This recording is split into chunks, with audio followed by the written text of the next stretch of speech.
going, everybody? It is episode 84 here on Hawaii Football Now. Jordan Helle Hunter Hughes back with you as always. A big mahalo to Spectrum Mobile and Hawaii USA Federal Credit Union, our sponsors here on this humble pod. We record this Wednesday about 7 a.m. in the morning, kind of our usual record time to get this ready, edited, and uploaded for release on our typical spot Thursday midday to get you caught up in all the latest happening around Hawaii football, as we are sort of right in the middle of the offseason, but it's a pretty big week with some news coming down over the weekend of a pretty big commitment for the University of Hawaii and the class of 2024. So, of course, that is next year's class, not this coming season, but we will get into that. It'll be a pretty QB-heavy conversation here today, as we will be chatting, at least playing you a conversation with one Cole McDonald, who Hunter got to talk to on some other ESPN Honolulu programming, but wanted to bring you that here on our Hawaii Football Now platform as well. We also talked to Braden Shager last week. Got some nice feedback on that. It was fun to talk to Braden. We'll get Hunter's thoughts on that here in just a second as we head into the opening drive here. Hunter, I know you got the chance to talk to Cole, who made his first XFL start over the weekend for Houston, unfortunately in a loss for the Roughnecks. I think still right in the mix in their division or conference, whatever they're calling them, in the XFL. And had a lot of nice feedback on the Braden interview. I think a lot of folks liking the opportunity to kind of hear from him, and I think have noted how comfortable he is sounding right now. In kind of progressing as the guy who has the helms of this offense. Yeah, Braden, we mentioned it a little bit last week. His confidence has risen tremendously from the time he first got on island a couple of years ago now. And there's quite a different psychological shift that happens for a quarterback whenever you feel the support from your coach. You aren't in a quarterback battle, or maybe not just in one for the starting job. Like, it's clear he will be the starter this year. Guys like Joy Yellen and Jake Farrell could still, get time if, one thing or the other happens, but there's at least that backing of you.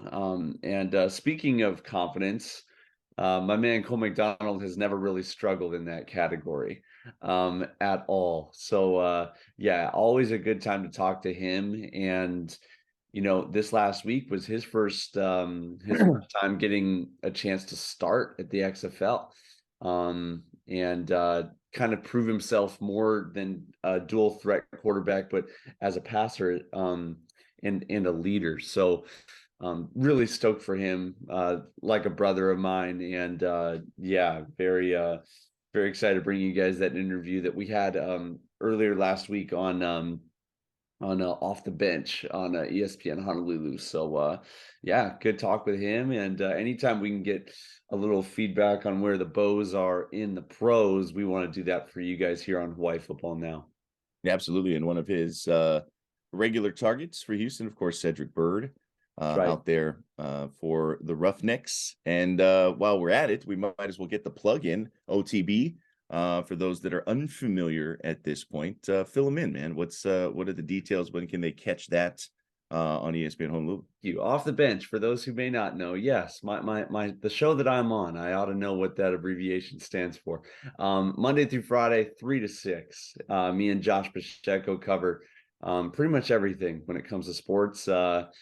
And yeah, tune in. It's going to be a good time. Yeah, always nice little for the afternoon drive. Of course, you can stream that on the app or on the website as well. So for those of you that are listening and not within the radius for the airwaves on ESPN Honolulu, you can catch that streaming as well. All right. Good reminder now that Hawaii Football Now is brought to you by Hawaii USA Federal Credit Union. Originally opened in 1936 as a credit union for educators, Hawaii USA has inspired a culture of giving that is rooted in education and has since become Hawaii's largest credit union and expanded to other areas of community need that impact financial health, including healthcare, housing, and hunger. To learn more, please visit hawaiiusafcu.com. All right, game time here on episode 84. We mentioned it was going to be a QB heavy episode, if you will, and that's because we've got the Cole McDonald conversation coming up. Nice to recap a little bit of Braden Shager as well. And then the big news over the weekend, Micah Alejado, who is a 3-star quarterback out of Bishop Gorman High School, national power. I think a lot of people familiar, obviously, with Bishop Gorman, including because of the fact that Hawaii's had some success recruiting from Bishop Gorman over the last several years, including this current recruiting class coming in for the class of 2023.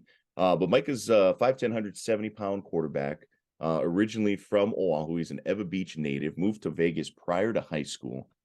He's been starting at Gorman since he was a freshman, had a terrific season this year.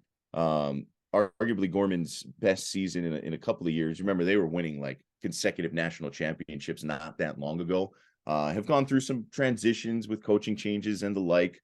A lot of the bones are still there, and connective tissue kind of going back all the way to the Sanchez era, right? Remember, Coach Sanchez left Gorman, went to UNLV for a bit, and kind of had kicked off and birthed that dynasty when they've got all that Fertitta money pumping in and whatnot. But he was the Max Preps Junior National Player of the Year last year. So basically, they've got all kinds of awards, right? But they also give out awards for like each class. And so they got the overall award. They'll give out an award for the class of 2024. I think they go all the way down to sophomores and freshmen as well.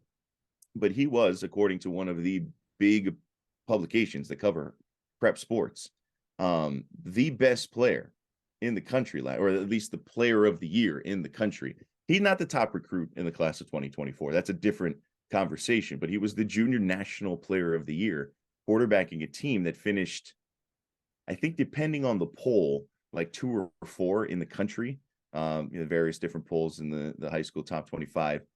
They were legit top 5 in the country. We got a chance to see them. Local fans did when they came down and played St. Louis over at Mililani High School last season as well. He isn't big, and I think that's why maybe he's still a little under recruited. When I got a chance, I called the game for Spectrum when they came down and played St. Louis, and he reminded me of Kellen Moore, one because he's left-handed, but also just the way he operates. Like, you can tell, man, this guy is in total control, knows exactly where he wants to go with the football, is super accurate. Look, he was throwing to dudes who are going to USC and elsewhere. That is basically a small college team he is playing on. But I was super impressed. Obviously, the fact that he's a local boy plays a huge factor in this. There are all kinds of other ties between the Gorman program, the University of Hawaii, particularly some of those on the coaching staff that we'll get into here in a bit. But it's a pretty big deal. He's coming in pretty early as well. Obviously, we're not even into summer as they head into his senior season, but this was pretty big news, and especially as this program transitions into the latest version of the run and shoot with Coach Timmy Chang, to go get a quarterback and a guy who quarterbacks one of the best prep teams in the country, that was the junior player of the year nationally, at least by one publication. Hard to overstate how big a verbal commitment this is. Again, it's just verbal. None of this is binding, at least until December, if they can get him to sign during the early period. But especially for the Chang era, right? Going into this next season, this next wave, this is massive. Absolutely, Jordan. Anytime that you can secure a 3-star quarterback at University of Hawaii, that's going to be a tremendous win. You and I both are former quarterbacks. We know probably better than most that sometimes the star doesn't mean anything, but other times, at least from a hype perspective, it helps to have a couple stars next to your name. And also that honor of Max Preps kind of dodged National Player of the Year. They don't just hand that out. So this guy can absolutely play. Watched his film. I was just like you. I was blown away at his accuracy and the touch of the football across the middle. So Yeah. there's also something about whenever it comes off a lefty that it just looks better.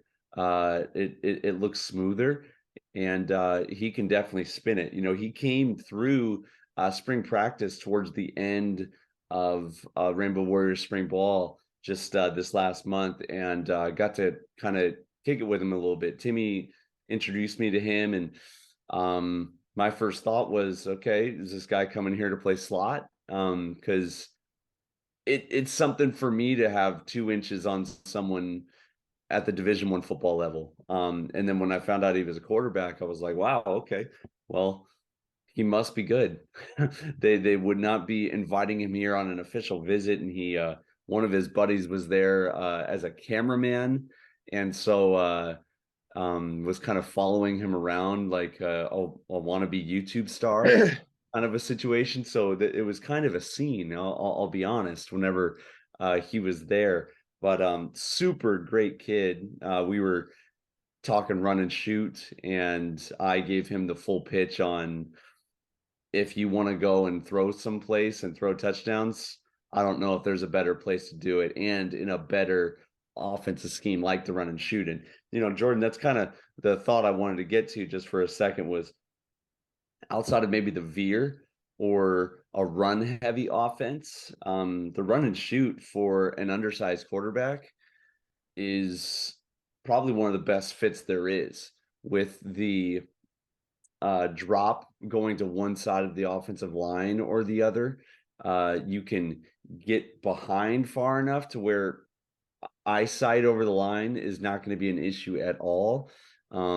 It's way more predicated on timing and getting the ball out of your hand early. So really, height of the quarterback has very little to do with it. If you have an arm as well, like you have an arm, it doesn't mean anything that you have to be big to be able to throw certain passes either. So plenty of guys in the league currently are not big. Kyler Murray, namely. Russell Wilson's also not that big. Baker Mayfield's barely 6 feet tall. There's a transitioning happening, and it's cool to see Hawaii kind of get behind where football is headed, where it's much more predicated on being an athlete, being smart, and being able to run a system. And height and stature really have nothing to play at that.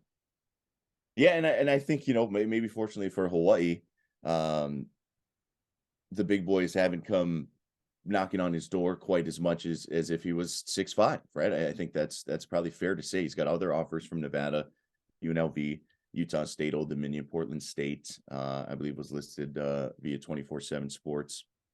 So he doesn't have a ton of Power 5 offers.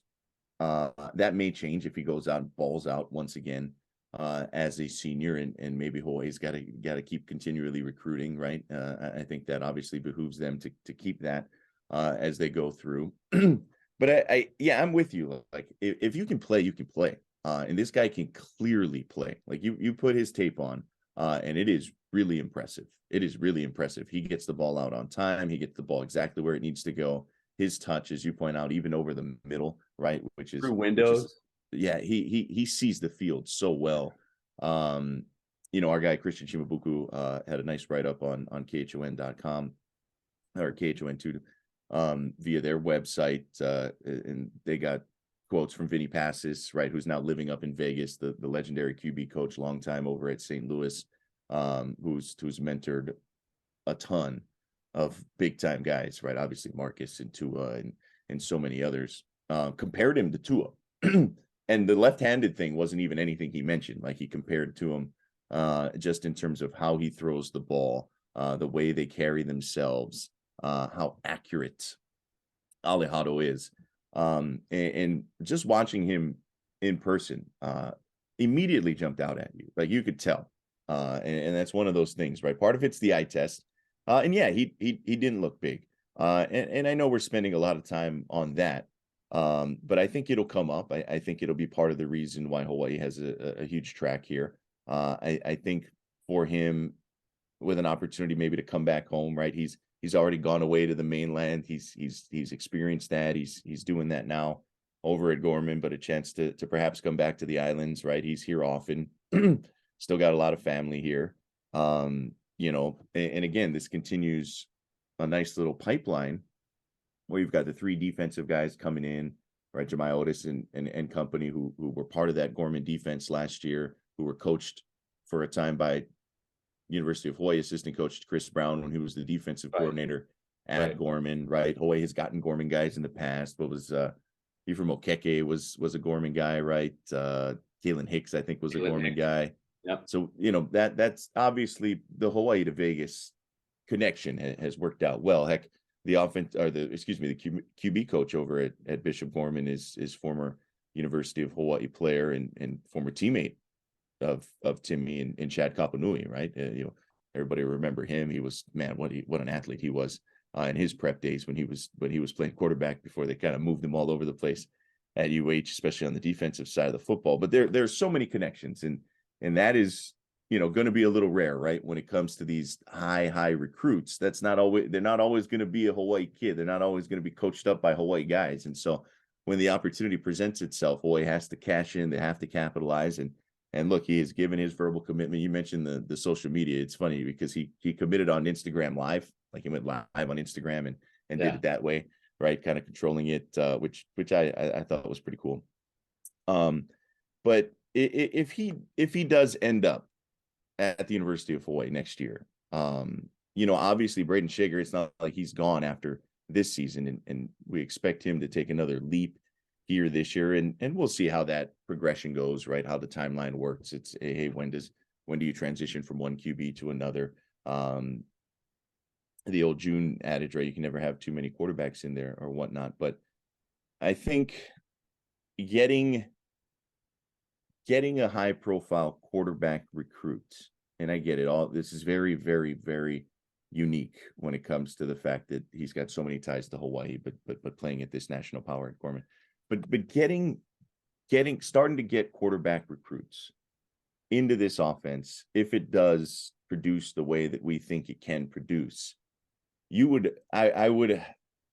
think the very optimistic viewpoint of this is say, hey, other kids out there maybe who don't have quite as strong a connection to Hawaii, or maybe don't have, you know, the roots to a coaching staff that is currently here. But other kids out there, you know, like in years past, that'll kind of look at this and say, hey, look, well, okay, Alejado, who's at Gorman, who's at this big program, is choosing to go play, you know, at a little bit of a mid-major level, if you will, in the Mountain West.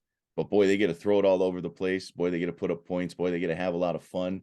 You know, and hopefully that continues to open a door that takes them to a different type of recruit, that takes them to a higher level of recruit, that hopefully gets them into a position where they've got guys wanting to come play quarterback here, which I think for a time was the case. You know, when you look at the 2000s, the June era, even on after that with guys like Greg Alexander and some of those others. And I know some of those guys were junior college transfers and whatnot, but you know, where it's like, hey, that reputation is hopefully building to back where it was, where it's like, look, QBs want to come here because of what this offense does, and hopefully Alejado is the first of many to come through. And I know they've got John Calve Sangapolatelli coming in this year, the Punahou kid. That's another example, I think, of a Hawaii guy, Hawaii kid, kind of getting into the pipeline, if you will. But I think the way I envision it, it's like it's beyond that, right? Beyond just kind of the inner circle, if you will. It's like, hey, if you can attract the Bishop Gorman starting quarterback, who's like a 4-year guy, who's a national player of the year for his class, then maybe that now opens the door for beyond, which I think would be a huge deal as this program tries to take a leap back to where, or a leap forward to get back to where they used to be. Totally. I've told people that we are one strong season away, production wise, from the floodgates opening up for us with recruiting. It's clear that this coaching staff can attract people.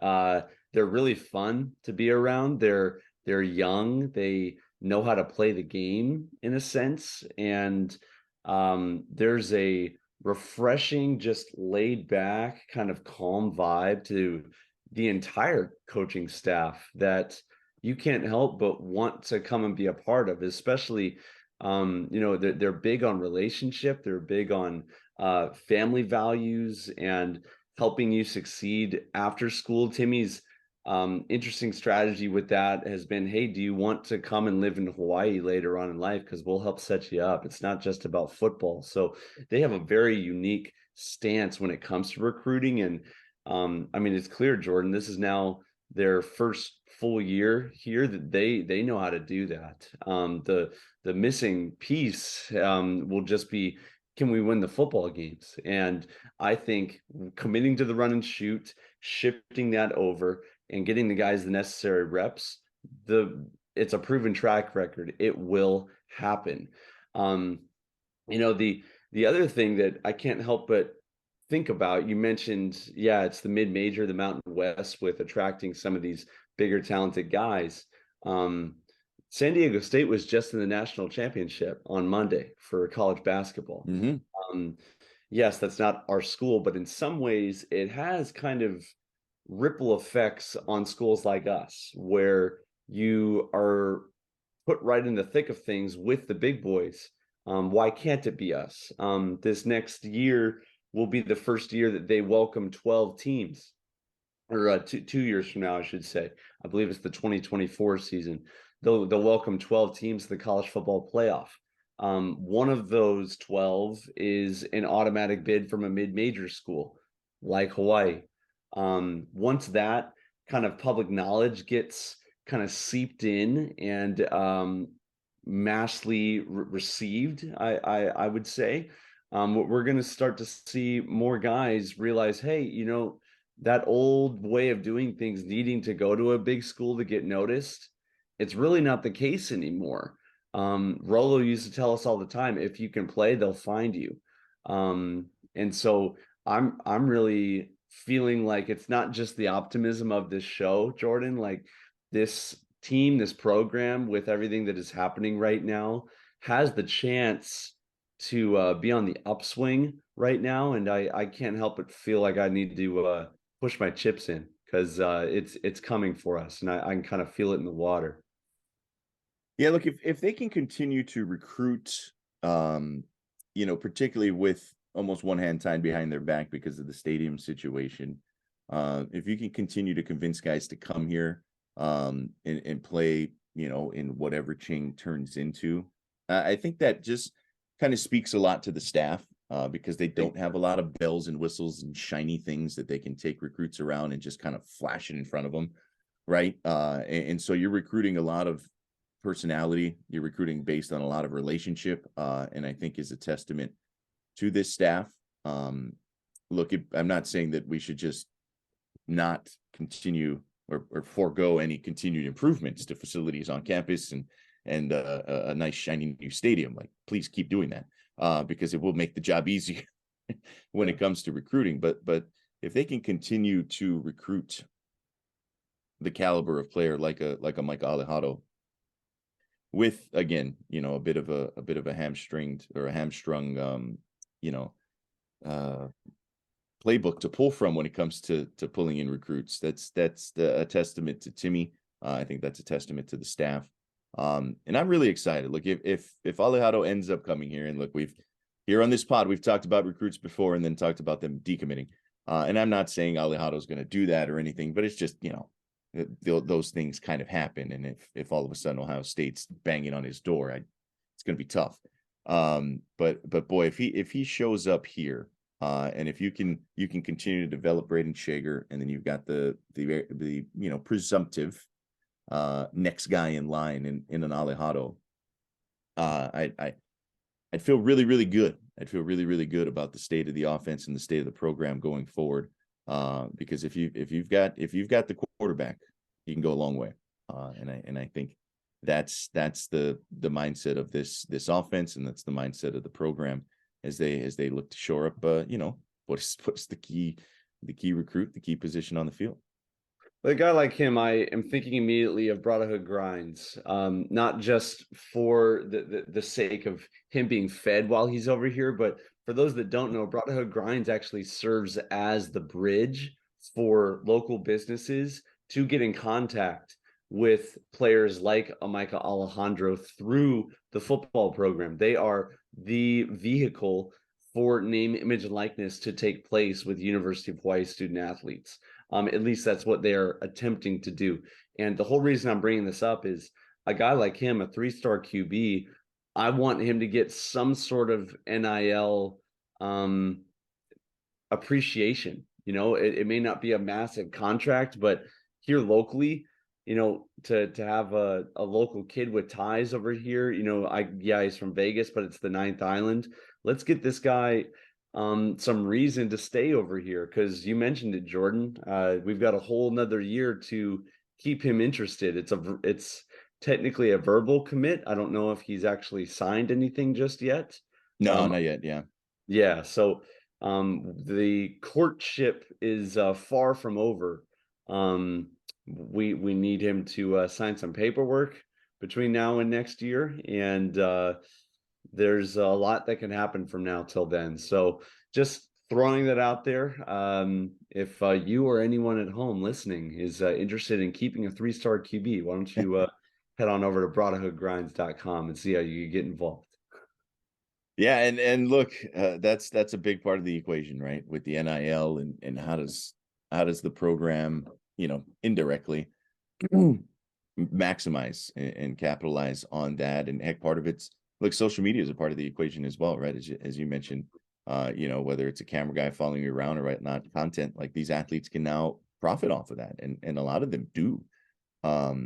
With their Instagram followers, their TikTok followers, their YouTube followers and whatnot, that there is ways to monetize that, and any chance you can get to help build that for one of your athletes, that helps. I don't know what kind of presence he has. I haven't dug that deep, but look, that's always an avenue as well to help kind of increase the NIL benefit for some of these student athletes. Big week for recruiting. Hawaii basketball also got a commitment from North Carolina grad transfer, Justin McCoy, like the University of North Carolina, the Tar Heels. So a big week. You got McCoy joining the men's basketball team. You got Micah Alejado, who could be a really and a guy that I've been really, really impressed, given his verbal commitment to the University of Hawaii. This made national news. This was a big deal. This wasn't some under the radar thing. This was national news in the recruiting circles and by all the publications. And we'll have more on this as we move throughout the offseason as well. And boy, everybody cross their fingers. I hope he signs come December when they can put pen to paper, because I think he's a good one. That's for sure. All right, we'll take a quick halftime break, and on the other side, we'll get to the Cole McDonald interview from earlier a week or so ago on Off the Bench with Hunter and Josh. We'll be back. This is Hawaii Football Now from ESPN Honolulu. All right, second halftime here on episode 84. Jordan and Hunter back with you.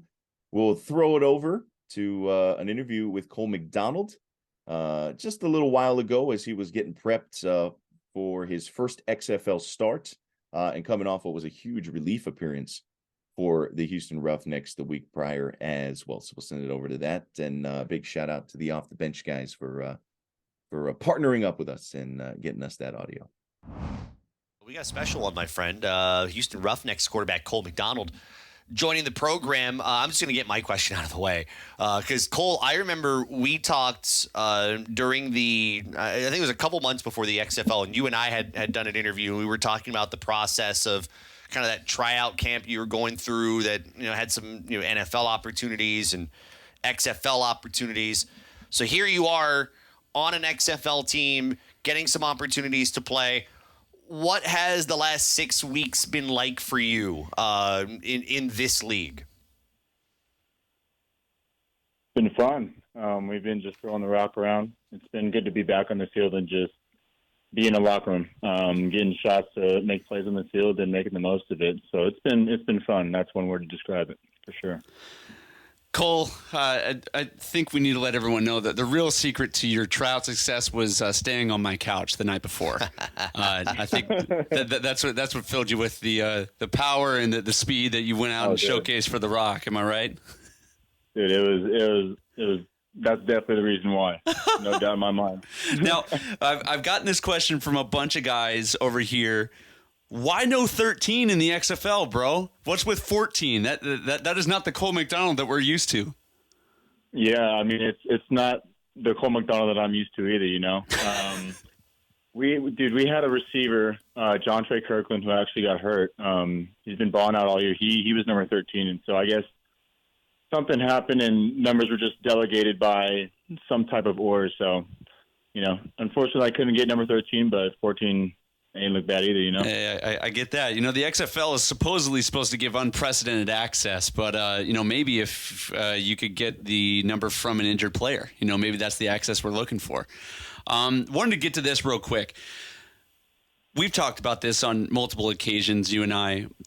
When we adopted the run and shoot, it felt like all of our football IQs went through the roof, not just QBs, receivers, running backs, O-line. Now, that's a big thing over here because Timmy's bringing the run and shoot into football over here at University of Hawaii.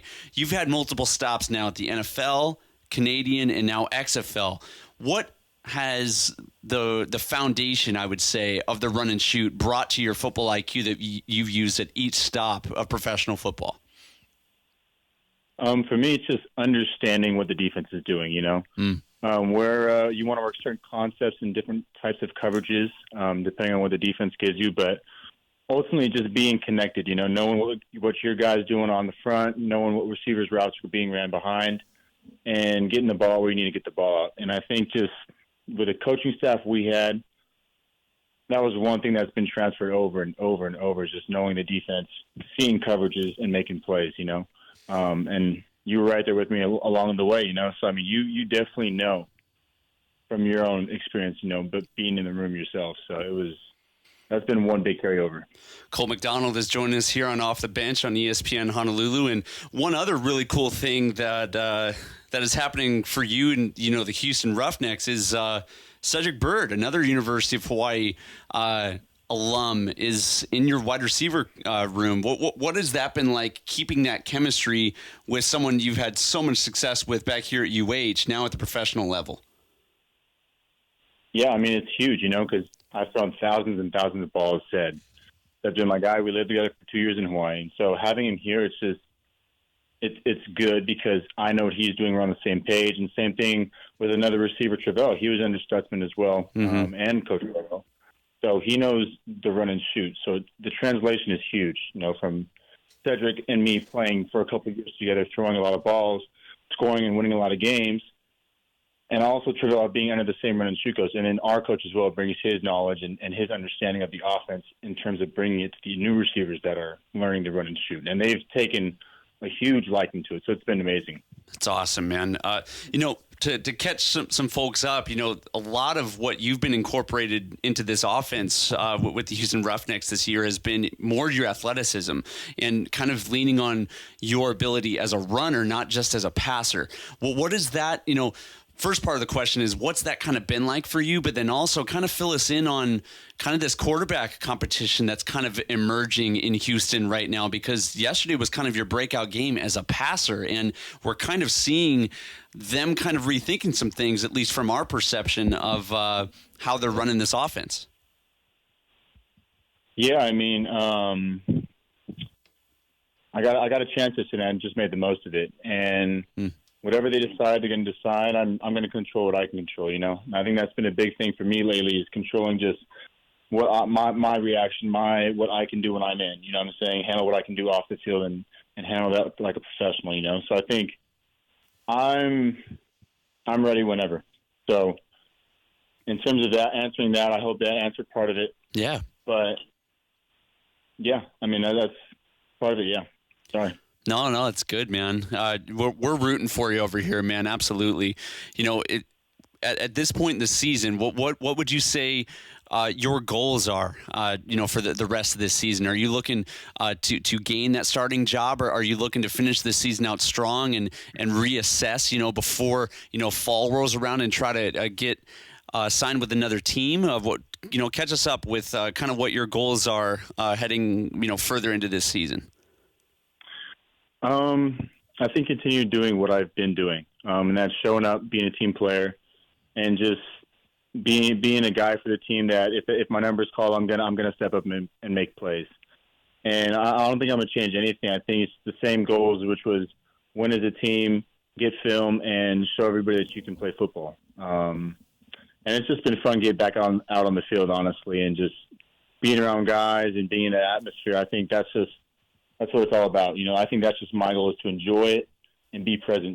Be where your feet are. I think that's a big thing I've been trying to focus on. So just kind of trying to enjoy the whole journey. Yeah. So that's kind of my goal. This next upcoming thing is controlling what I can control, but if I'm in, I'm gonna ball out. No, that's awesome, man. The XFL brings so much new aspects to the sport, and a lot of that is some of the rule changes. And for you guys as players, I can only imagine pivoting and being flexible with that and learning a new aspect to the game. What would you say is your favorite of some of the new rule changes that they've added in there? Yeah, I mean, some of the rules are pretty cool. And so I'm used to jogging off the field goal unit goes on, and, you're celebrating. I'm not normally used to throwing a touchdown, staying out there running an extra point play with from the 5 or the 10. You know what I'm saying? So that's been new to me. And even last night, we were able to take a 4th and 15 after we scored and consider it an onside kick. Yeah. So I think it kind of sparks different things in terms of like how offenses call things. From red zone to yellow zone to 4th and 15 as a kind of like a substitute for a kickoff. So I thought that was really cool. So I've been really enjoying these rules. It's been really fun to be a part of it, and I feel like it just makes the game like that much more attainable. If people are ahead, you can always come back, and if you're always ahead, you always got to be playing good because they can always make a comeback, and that's just what makes it exciting. That's going to stay with the XFL because the NFL tabled it for this upcoming year. So the XFL will have it by itself. The one thing I wanted to ask you, Cole, and Cole McDonald joining us here on Off the Bench. You go through college, you go through kind of your early years as a pro. There is something different about the XFL with the kind of access that everybody seems to have to you, they have to your coaches in game. How difficult or how easy is that to get used to, where you could throw a touchdown or you could throw an interception, and 5 seconds after you get off the field, someone's there ready to interview you about whether you threw a touchdown or an interception? I mean, you've got your offensive coordinator, your head coaches mic'd up, and they can be heard live on TV. How difficult or how easy is that to adjust to? I mean, we're just playing football, right? I think a little bit of extra cameras around. I think it just gives the audience a better kind of connection to the game itself, Makes like the viewers at home, people watching, it makes it more interactive. You get to kind of like see people's personalities and hear things that happen really on the field, which I think is really cool. So, I mean, I don't think I would teeter anyway in terms of if it's good or bad. I would say the experience has been pretty enjoyable, to be honest. And I feel like the audience partakes to that, So I think it's been pretty cool. Man, Cole, that's awesome, man. And, we got to kind of move towards a break here, but we're all rooting for you back here in Hawaii. And we're wanting to see where this journey takes you, man. If it continues in the XFL, it sounds like this is a really good, at least fit for you right now. If that brings you back to the NFL, we're always behind you, bro. And just wanted to thank you for coming on the show, man. We love you. Yeah, appreciate you guys. Thank you for having me. Awesome. Cole McDonald, Houston Roughnecks quarterback, joining us as all of our guests do here on Off the Bench on ESPN Honolulu. All right, Jordan Hunter back with you here, closing out episode 84. Hunter, thanks again for coordinating all of that. Really cool to hear from Cole. Really cool to hear where he's at. I think he's got staying power in professional football, whatever level that is. Had a huge appearance, funny enough, off the bench, 2 weeks ago. And then last week, it was a little tough going for Cole, 15-32, 106 yards, 1 touchdown, 1 interception. The whole team kind of seemed a little bit off for a Houston team that had been playing really, really well. That was maybe their, poorest performance in a few weeks. But I think he's in a good spot to close out. I think they've got 3 regular season games left, and then are in very decent position to go ahead and get into the postseason. Yeah, he's in probably the most mature state that I've ever seen him in, which bodes well for a professional athletic career. this is one of the first times that he's been put in a kind of a backup role position, other than obviously being a practice squad QB in the NFL. You have to carry yourself with a certain professionalism and poise and maturity for coaches to see the value in having you around. I think that we saw that with someone like Marcus quickly getting picked up with the Philadelphia Eagles. I mean, he easily still could have been wondering if he was going to get a job, but they grabbed him right away. And I think it speaks to his reputation, not just as a tall athletic quarterback, but as a player and as a person, that what you bring in the locker room matters. And it's team culture, and the thing that they are trying to create behind the scenes really does make a difference. So just picking that up from my conversations with him, and continuing to see him grow as a person, it's really, really fun to see. So a little bit more than halfway into the XFL season at this point, and a lot of football still to be played, and a lot of film to be collected, Jordan, for guys like him trying to make the jump back up top to the NFL. Yeah, and it's a great opportunity for him to continue doing so. So again, thanks to you, Hunter. Thanks to Josh, and shout out to Cole McDonald. I was hopefully going to finish the season on an uptick here for Houston. Big shout out to some of the folks who dropped us a line as well in the comments. Shout out to our guy Leonard on YouTube. Brett asking, if Braden mentioned who his favorite receiver was to go to so far. Maybe we can ask him, off the air and see. I'm sure he will give a very diplomatic quarterback answer. He loves everybody, right? And I think the nice thing is he's got a pretty deep stable of receivers this coming year to throw to, some pretty talented guys as well. Al from VA, always dropping us a line. So appreciate you, Al, as always. And then on Facebook, we got a shout out to Anthony for dropping us a comment, and our guy Kavika, who we hear from time to time. He asked, did the video team digitize the VCR tapes? We joked with Braden Shager if they had put on some of the old VCR tapes of Timmy Chang and his exploits in the run and shoot as maybe a teaching tool to reintroduce the run and shoot in full go here to the team. But Kavika throwing out the idea that, hey, the VCR, man, it loses the old like film tapes. It loses quality. So you got to make sure you digitize that. So Kavika, good looking out, man.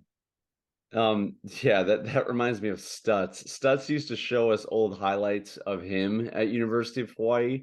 Like, we weren't even asking for it. And he's like, hey, check this out. And then he just puts it up on the screen of him catching that out against BYU and booting it into the stands. I think that's just one fun thing that you get to do as a coach is not only show what you and the team did, but also kind of get your jabs in there, talk a little trash with the current players.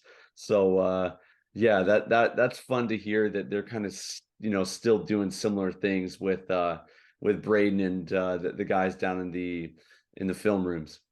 Yeah, you just got to mix it in every once in a while. You got to remind the kids. All right, this is I know what I'm talking about out here. Okay, that's right. We've been through the ringer. We've been through it. So a lot of fun. Again, thanks to everybody for dropping us a comment there. Quick little 2-minute drill on our way out here.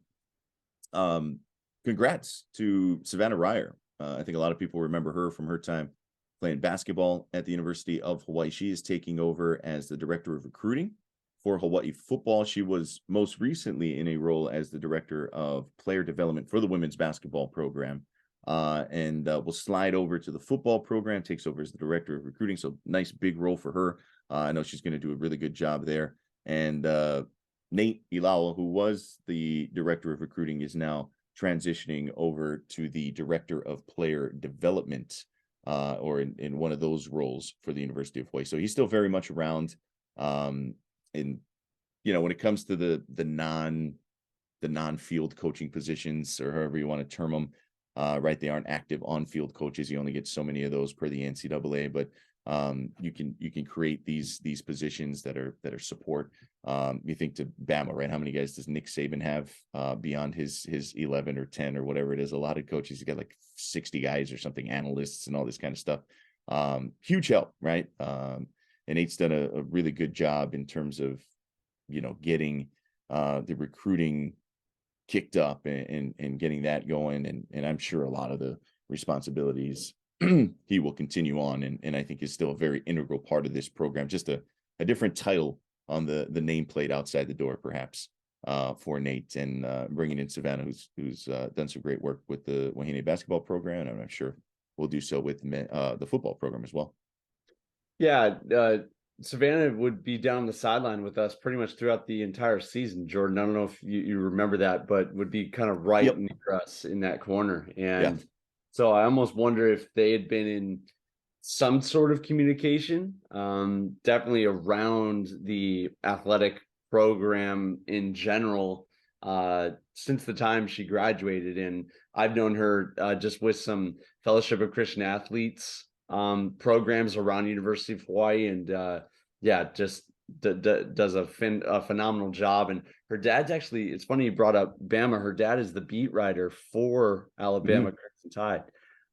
So very athletically astute family, sports astute family, I would say, and knows her stuff. And someone would say, well, how's she going to be recognized football talent? Well, I'm sure she can be trained. And I like this progressive movement from this coaching staff. And in a lot of ways, the director of recruiting is the liaison in some ways to speaking with families, speaking with players, and speaking on behalf of the coaching staff. It's somewhat of a more, I don't want to say political, but you do have to be kind of choosy with your words sometimes. So getting someone who can and speak well and present for University of Hawaii well is critical here.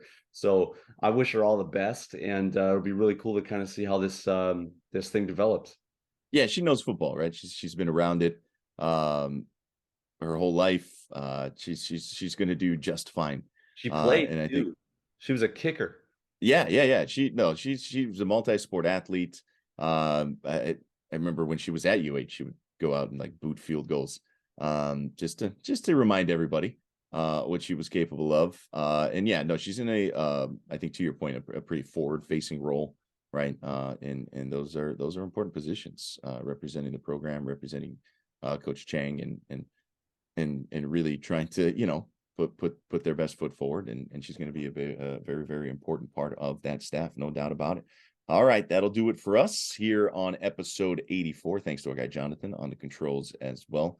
Always splicing this thing up and getting it ready for tomorrow's release. Big thanks to Spectrum Mobile and Hawaii USA Federal Credit Union as well. And go thanks Tiger, to my guy Hunter. Yeah. Oh yeah, that's right. It's Masters Week. Don't worry, we'll be talking about that next week. Go Tiger. He's in the field. That means he can win. That's right. Said his game's feeling better than last year, but his body hurts more. So I don't know if that's good or bad. We'll find out after the next few days. That's for sure. All right, we'll see you guys next week. Right back here on Hawaii Football Now. Aloha, everybody. You've been listening to Hawaii Football Now with Jordan Helle and Hunter Hughes, all from ESPN Honolulu.